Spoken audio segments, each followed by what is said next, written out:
Vatsimpana etny pasteur Ratovelo Roger. Avaksika tompoko. Dia rahalahy za raha voninahitra trano no atolotra hainao Jesosy malala. Ny amin'izao herinandro vaovao, andro vaovao izay novelarinao teo anoloana izao. Tara-pitiavanao anay tokoa mantsy izany. Nefa Jesosy ampianaro hatrany izay mba hianisa ny andronay, mba hahazahoanay miambina hatrany ilay andro ny fahampakarana, mba ho isan'izay hiakatra tokoa izay, fa tsy faly fotsiny fa nomenao tombonandro manoloana anay. Dia ranao izay mankalaza anao ary mamevonahitra anao, ary misaotra anao ny amin'izany rehetra izany. Mankasitraka re Jesosy ny amin'ny fahateferanao anay manoloana ireo adalana vita anay. Fa ankehitriny izay dia vonina indray hiverina eo anoloanao, hiatrika anao ary anatanteraka ny sitraponao. Tonga ny fotoana izay hitondranao vatsy ho anay indray, mba hametrahanay ny fiainanay sy ny finoanay eo anatrehanao ho araka ny sitraponao.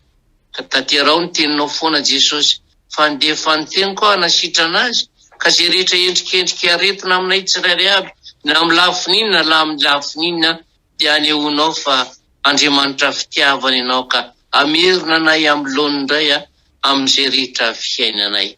Ta io ny connexion Jesosy, ta io ny fifandraisana, ary ta io ny mpanomponao izay vonina indray ny afatrao ho voninahitry ny anaranao. Dia mitenena raha Jesosy malalo, fa iaino anao izay mpanomponao. Aleluia, amen. Dia faly miarabantsika menakavy le havana natratra ny androandro indray, ary manonona trany ny fahasoavana sy ny fiadanana avy amin'Andriamanitra ray sy Jesosy Kristy tompontsika. Dia hosokafantsika ny bokintsika, ny Baiboly ao amin'ny bokin'ny Ezekela. Bokin'ny Ezekela toko fa 4:30, 5:20 ka hatramin'ny 7:20. Ezekela toko fa 4:30, 5:20 ka hatramin'ny 7:20. Rehefa hita dia hovakiko amin'ny anaran'i Jesosy tompon'ny teny. Ndio fa fazako rano madio ianareo ka adio, ny mba ho afaka amin'ny fahalotonareo rehetra sy ny sampinareo rehetra no anadiovako anareo. Ary omeko fo vaovao ianareo, ary fanahy vaovao no ataoko ao anatinareo, ary esoriko amin'ny nofinareo ny fo vato, ka omeko fo nofo ianareo. Ary ny fanahiko no ataoko ao anatinareo, ka tonga anareo andeha araka ny lalako sy tandrina ny fitsipiko ka naraka azy. Amen.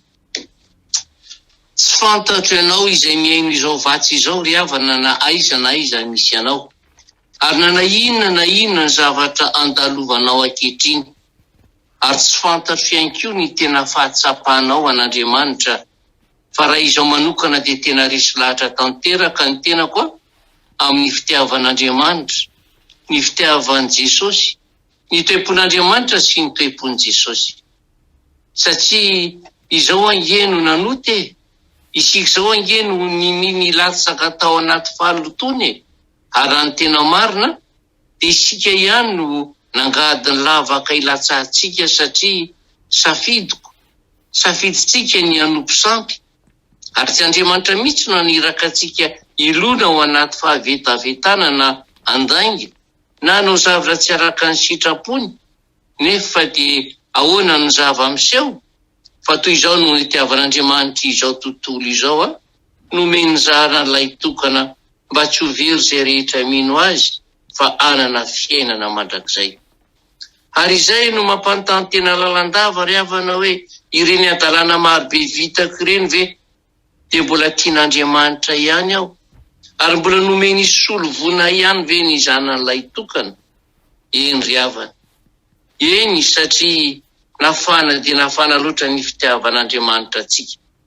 Fa hoy mantsy Jesosy hoe izao sy ny ray dia iray ihany, ary noho izany Jesosy koa dia nirehatra be ny mintsy ny fitiavany antsika. Ny antsika inge ny fahotana, ny faharatsiana no nasain'Andriamanitra hialantsika, nefa tsy mety niala isika. Fa ny an'i Jesosy kosa ny lapany, ny voninainy, ny fanjakany miaraka amin'ilay fahatsarana misy ao an-danitra, izany rehetra no nilaozany mba monjeny azy ianao dia noho ny fitiavany antsika. Ary tena mafisina izany ka nilazany hoe fitiavana mandrakizay no nitiavako anao.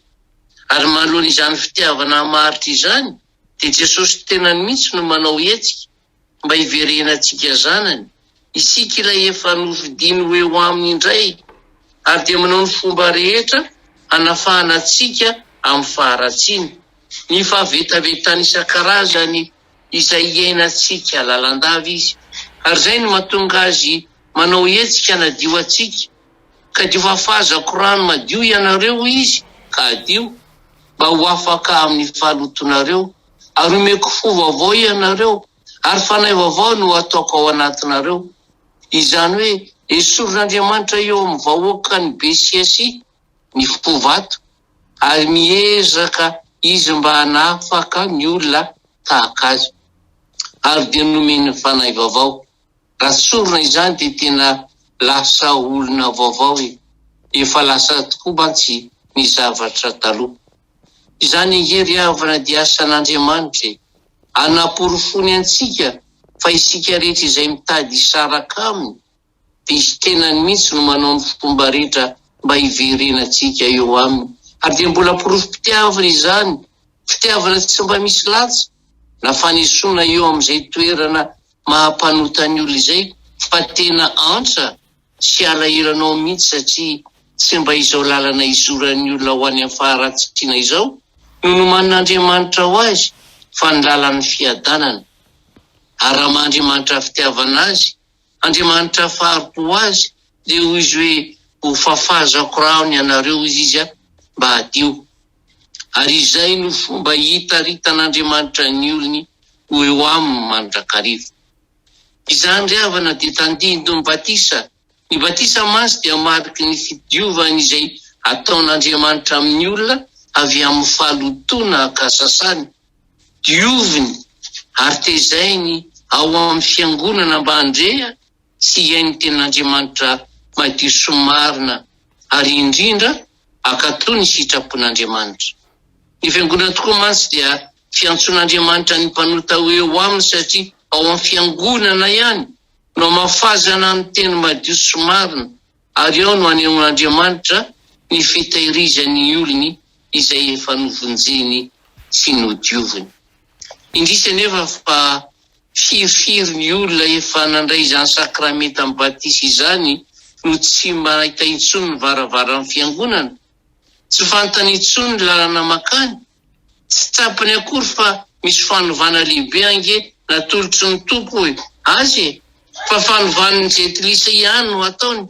Ny lalana fahaverezana trano no izorany, ary dia tena dinony tanteraka. Fa ny fahafatesany Jesosy teo amin'ny hazo fijaliana no ilay fanovana lehibe nataon'Andriamanitra ho an'izao tontolo izao, ary noraisika tamin'ny alalan'ny batisa, nanovan'Andriamanitra ilay fovato feno fankalana fialonany ino nosoloany ho fo vaovao.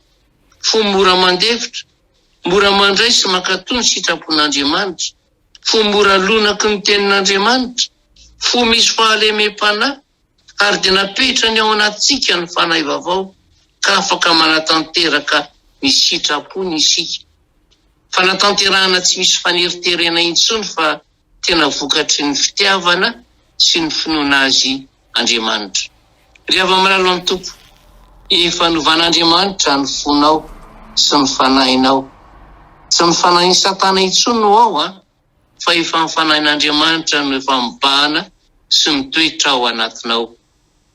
Andiary isika iaina sy iainy ny feon'ny fanahy masina, ary ilona amin'ny tenin'Andriamanitra mba tena inoantsika fa fo vaovao no ato anatintsika. Ary efa tsapantsika izany, dia ho hitanao fa mandeha araka ny lalàna sy ny fitsipik'Andriamanitra ianao, ka hibebaka mandrakariva. Ary ho hitanao izany fifaliana amin'ny fanarahana andihan Jesosy izany, ary tena ho tsapanao fa ten'Andriamanitra fitiavana io Jesosy io. Ary dio tanteraka aminao ny tsodramasina nomenika nilazany hoe fiadanana ny eo anao rahalahy, ary fitiavana mba amin'ny finoana avy amin'Andriamanitra ray sy Jesosy Kristy. Ary aoka kosa isika hanatona amin'ny fo marina sy amin'ny fatokiana be avy amin'ny finoana, manana fo voadio ho afaka amin'ny fieritreretana ratsy sy tena voasasa tandrano madio ka iaiky fa tena Andriamanitra fitiavana ilay Andriamanitra ivavahantsika. Ry Andriamanitra ray zanakary fanay masinao, raha mijery ny lalam-pitiavanao tokoa mantsy izay izay nantalovanay teo anatrehanao, dia tena miaiky tanteraka fa miainao mihitsy no nafoinao ka natoy izao anay. Makasitraka anao feno zay, makatelany amin'ny afatra napetraka ao taminay satria isan'andro tokoa ianao dia miezaka ny manadio anay, mandefa ny fiteny famelan-keloka ao anay, fa izay foana indray no be siasi ka tao manontany ataoko inona zany, tsy laiko izany, nefa dia efa hitanay zao fa miosona ho anatin'ny loto sy fahotany izay. Androandro nanafatra ianao, nandefa ny teninao ianao, tianao adio izay, tianao akanjo le akanjo fotsy izay, ka mbo isany ika fidirana rahatray tongony amin'ny lanitra ianao. Matoky ianao izay Jesosy fa hitahiry anay ianao amin'izay rehetra ataonay, anompona anao ho fahafaliana ho anao.